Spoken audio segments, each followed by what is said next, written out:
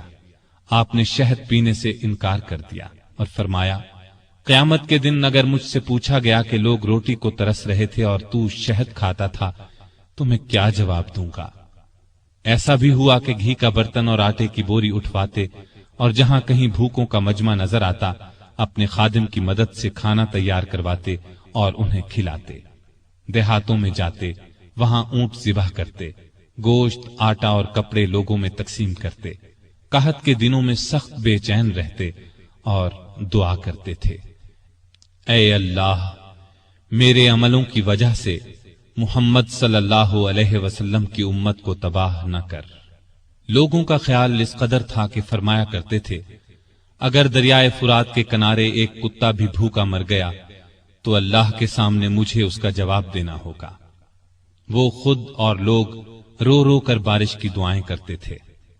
آخر ایک دن نبی صلی اللہ علیہ وسلم کے چچا عباس رضی اللہ عنہ اور دوسرے مسلمانوں کو لے کر نکلے اور نہایت عاجزی سے ان الفاظ میں دعا کی، اے اللہ، پہلے تو ہم اپنے نبی صلی اللہ علیہ وسلم کے وسیلے یعنی نبی کی دعا کے وسیلے سے تجھ سے دعا کیا کرتے تھے، اب ہم تجھ سے اپنے نبی کے چچا کے وسیلے یعنی چچا کی دعا کے وسیلے سے دعا کرتے ہیں کہ ہم پر بارش نازل فرما۔ ابھی یہ دعا ہو رہی تھی کہ آسمان پر بادل چھا گئے اور ایسی موسلا دھار بارش ہوئی کہ ہر طرف پانی ہی پانی نظر آنے لگا۔ اس بارش نے خشک کھیتوں میں جان ڈال دی اور قحط دور ہو گیا۔ بیت المقدس کی فتح کے بعد شام میں قیصاریہ کا شہر باقی رہ گیا تھا، اس پر ابھی تک رومیوں کا قبضہ تھا۔ بحیرہ روم کے ساحل پر ایک بہت بڑا شہر تھا۔ یہ مہم امیر معاویہ کے سپرد کی گئی۔ انہوں نے شہر کو فتح کیا۔ 80,000 رومیوں میں سے بہت کم زندہ بچے۔ اب پورے شام پر اسلام کا جھنڈا لہرانے لگا۔ اس زمانے میں مصر کا ملک بھی رومی حکومت کے ماتحت تھا۔ 18 ہجری میں حضرت عمر نے حضرت عمرو بن عاص رضی اللہ عنہ کو 4000 کا لشکر دے کر مصر روانہ کیا۔ مصر کا حاکم مقوقس تھا، اس نے بے تحاشا فوج جمع کر لی، قلعہ بھی حد درجے محفوظ تھا۔ ان حالات کی خبر عمرو بن عاص نے سیدنا عمر کو دی تو انہوں نے 10,000 فوج اور بھیجی اور ان کے ساتھ بزرگ صحابی زبیر بن عوام کو سالار مقرر کیا۔ ان کے ہاتھ پر قلعہ فتح ہوا۔ اس کے بعد اسکندریہ کی باری آئی۔ اسکندریہ کی فتح کے بعد سیدنا عمر نے عمرو بن عاص کو مصر کا گورنر مقرر کیا۔ دریائے نیل مصر کا ایک بہت بڑا دریا تھا۔ تاریخ میں ہے کہ ایک دن بہت سے مصری عمرو بن عاص کے پاس آئے اور کہا، اس سال دریائے نیل میں پانی بہت کم رہ گیا ہے، ہماری فصلیں برباد ہو رہی ہیں۔ پرانے زمانے سے یہ رسم چلی آ رہی ہے کہ جب دریا میں پانی کم ہو جائے تو ہم ایک مقررہ تاریخ کو ایک کنواری لڑکی چن لیتے ہیں، اس کے والدین کی مرضی سے اسے نہایت قیمتی زیور اور کپڑے پہنا کر دلہن کی طرح بنا دیتے ہیں، پھر اسے دریائے نیل میں گرا دیتے ہیں۔ اس طرح دریا میں پانی چڑھ جاتا ہے، ارد گرد کے تمام علاقے سیراب ہو جاتے ہیں۔ اگر آپ اجازت دیں تو ہم یہ رسم ادا کریں۔ عمرو بن عاص نے کہا، یہ تو بڑی ظالمانہ رسم ہے۔ جواب میں انہوں نے کہا، اگر آپ نے ہمیں یہ رسم ادا کرنے کی اجازت نہ دی تو ملک میں قحط پڑ جائے گا، ہم تباہ ہو جائیں گے۔ عمرو بن عاص نے فرمایا، تم لوگ نادان ہو، اللہ کے حکم کے بغیر دریا میں پانی ہرگز کم یا زیادہ نہیں ہو سکتا۔ اسلام ایسی فضول رسموں کو مٹانے کے لیے آیا ہے۔ میں تمہیں ایک بے گناہ لڑکی پر ظلم کرنے کی اجازت نہیں دوں گا۔ مصری مایوس ہو کر لوٹ گئے۔ اتفاق سے دریا میں پانی کم ہو گیا۔ لوگ قحط کے ڈر سے وطن چھوڑنے کی تیاری کرنے لگے۔